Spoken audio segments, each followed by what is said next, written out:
السلام علیکم فرینڈز۔ زندگی میں کامیاب ہونے کے لیے ہمیں شہد کی مکھیوں کو، اس کی ورکنگ سٹائل کو دیکھنا پڑے گا۔ تو فرینڈز، بات یہ ہے کہ شہد کی مکھیاں 1 پاؤنڈ شہد تیار کرنے کے لیے 20 لاکھ پھولوں کا رس چوس جاتی ہیں، اور ان کا رس چوسنے کے لیے ان کو 30 لاکھ مرتبہ اڑان بھرنی پڑتی ہے، اور اس سلسلے میں 50,000 میل کی ان کو مسافت طے کرنی پڑتی ہے۔ اور مزے کی بات یہ ہے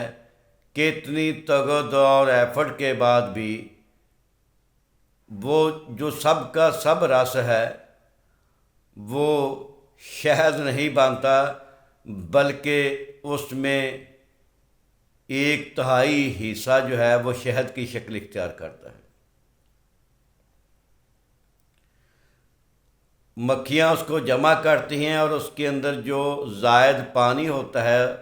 اس کو اپنے پروں کے ذریعے، یعنی ان پروں کو پنکھے کی طرح استعمال کر کے اس زائد پانی کو بھاپ کی شکل میں اڑا دیتی ہیں، اور باقی جو اس کے اندر سیال مادہ بچتا ہے اس کو اپنے منہ سے چوس لیتی ہیں، اور مکھیوں کے منہ کے اندر اللہ پاک نے ایسے غدود پیدا کر دیے ہیں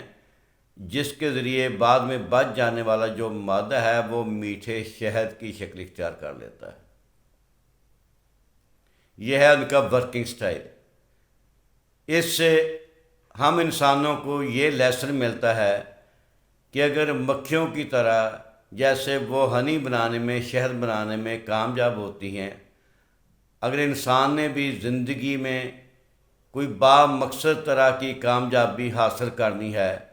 تو اسے ان کی طرح اپنے ورکنگ سٹائل جو ہے اس کو دیکھنا پڑے گا، اس کے اوپر نظر رکھنی پڑے گی کہ کیسے وہ ورکنگ سٹائل کو اڈاپٹ کرے تاکہ وہ اپنی مقصد جو ہے ٹارگٹ ہے اس کو اچیو کر سکے۔ یہ لیسن مکھیوں کے لیے بھی ہے، یہ ہم انسانوں کے لیے بھی ہے کہ اگر کامیابی حاصل کرنی ہے، کوئی اپنا ٹارگٹ اچیو کرنا ہے، تو ہمیں اپنے ورکنگ سٹائل کو تبدیل کرنا پڑے گا، اس کو مینیج کرنا پڑے گا۔ اس سے ہی کامیابی کا راستہ ملتا ہے۔ اللہ حافظ۔